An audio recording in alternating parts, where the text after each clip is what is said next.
भुलक्कड़ बहू। कल ये तेरी बीवी फोन सब्जी की दुकान में भुलाई। वो तो भला है कि पहले भी 5 बार भूल चुकी है, तो लोगों को पता है कि ये मोबाइल तेरी बीवी का ही है।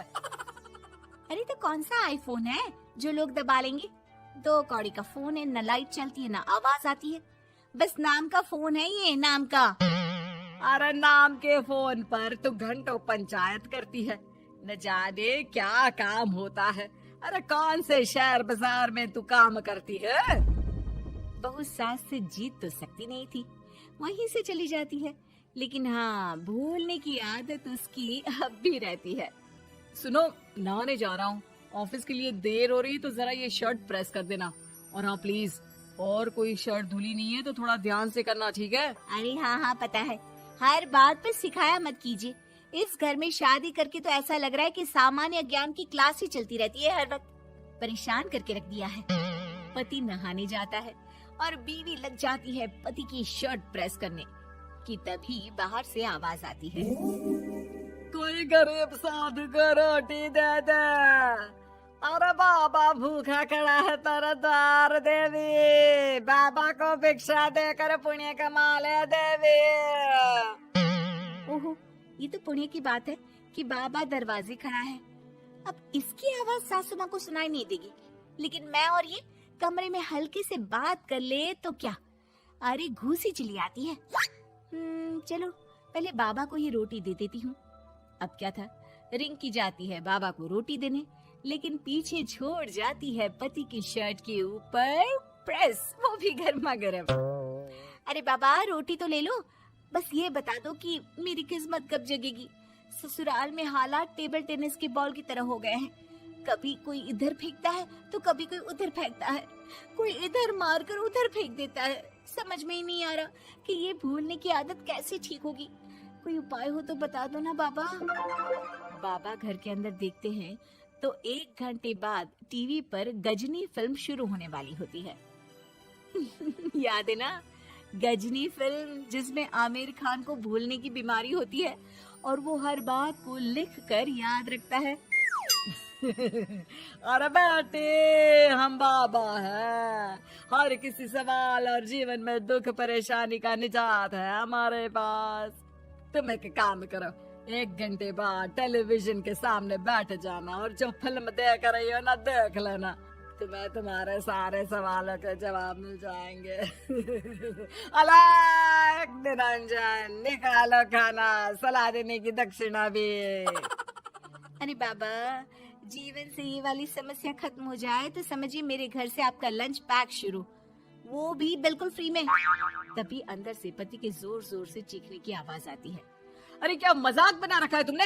ये क्या है, पूरी शर्ट जला दी। तंग आ गया हूँ मैं तुम्हारी भूलने की आदत से। हे भगवान, ये मेरा गधा जैसा बेटा सारा दिन जितनी कमाई नहीं करता उतना तो ये लड़की नुकसान करवा देती है। बाबा, लग रहा है कि कोई कांड हो गया है अंदर मुझसे। अच्छा मैं ना 1 घंटे बाद बैठ जाऊंगी फिल्म देखने, विदा लीजिए अब तो आप। जैसे ही वो घर के अंदर जाती है, सामने पति खड़ा होता है फटी शर्ट पहनकर। माफ करिए, पापा आ गए थे दक्षिणा के लिए। अब कर्म और धर्म का लेखा जोखा भी तो संभालना है ना जीवन में, तभी तो चली गई थी उन्हें रोटी देने। वैसे खुशी की बात है, बाबा ने कहा है कि 1 घंटे बाद टीवी देखना, और टीवी देखते ही मेरी ये बीमारी का निजात निकल जाएगा। हाँ, और जो नुकसान हो गया है यहाँ, वो क्या तेरा जोगी बाबा भरेंगे? देखिए प्लीज, शर्ट बदल लीजिए ना। नहीं, आज तो मैं ऐसे ही जाऊंगा, ताकि लोगों को भी पता चले कि कैसी भुलक्कड़ बीवी के साथ निभा रहा हूँ मैं। शुक्र मानो कि छोड़ा नहीं है तुमको। पति की ये बात तो अब रिंकी के तन बदन में लग जाती है। वो सोच लेती है कि अब किसी भी हालत में वो अपनी ये भुलक्कड़पन की बीमारी को खत्म करेगी। फिर क्या था, पति तो फटी शर्ट पहनकर चला जाता है और 1 घंटे बाद बहू कमरे में सो रही होती है कि सास आ जाती है। अरे भुलक्कड़, तुझे तो फर्क नहीं पड़ता, लेकिन हम लोग परेशान हो चुके हैं। जा, तेरा बाबा बोल रहा था ना 1 घंटे बाद टीवी देखना, तो जा देख, क्या पता कुछ सुधार हो जाए। बहू टीवी खोलती है तो सामने चल रही होती है गजनी फिल्म, जिसमें आमिर खान शरीर में या दीवार में लिखकर अपनी चीजों को याद रखता था। तेरी, वाह, ये तो सच में बड़ा सही आइडिया है। इससे मुझे याद रहेगा कि क्या करना है और क्या नहीं। अब तो मैं भी सब सीख लिया करूंगी। वो टीवी बंद करके किचन में जाती है कि सास की आवाज आती है। अरे तेरी बुआ सास आ रही है, खाना बना लेना उसके लिए भी। जी माँ जी, बिल्कुल बना लूंगी। और सुन, वो कल वाला जो आटा बचा था ना, उसकी 2 रोटी बुआ सास के लिए बना देना। आटा पड़ा पड़ा खराब ही हो रहा है। बहू फटाफट रोटी बनाती है, लेकिन तभी उसे ध्यान आता है कि बुआ सास की रोटी तो पुराने आटे से बनानी थी। वो पुराना आटा लेकर रोटी बनाकर उस पर पेन से लिख देती है, पुराने आटे की रोटी बुआ जी के लिए। अरे क्या बन रहा है खाने में? भाभी, आपकी बहू की क्या हाल है? भूलने की बीमारी कम हुई या ऐसे ही तबाही मचा रखी है? अरे क्या बताए, अब आज किसी बाबा से उपाय पता किया है, देखो जरा।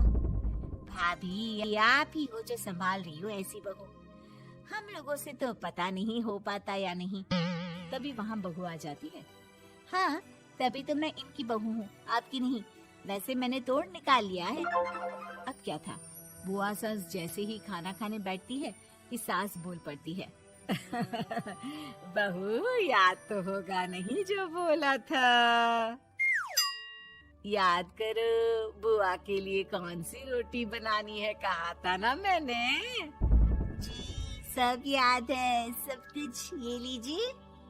लेकिन जैसे ही बुआ सास की रोटी उनकी प्लेट में आती है, वो जोर जोर से चिल्लाने लगती है। अच्छा, तो ये टोटका बताया है तेरे बाबा ने, जो कुछ भूलो लिख लो, क्यों? बहू को लगता है कि बुआ सास तारीफ कर रही है। अब क्या करे, याद रखने के लिए कुछ न कुछ तो करना होगा ना, वरना रोज रोज ताने बोलियां खा खा कर तो मैं परेशान हो गई थी। तो क्या कहा तेरी सास ने? बासी आटे की रोटी बुआ सास के लिए? है? बाबा, अरे हाय, कैसी बात कर रही हो ननद रानी, मैं ऐसा क्यों बोलूंगी? ऐसे आपको कैसे पता चला? क्योंकि तेरी भुलक्कड़ बहू ने ये लिखा है। बहू सबके सामने वो रोटी रख देती है जिसमें लिखा होता है, बुआ सास की रोटी बासी आटे की।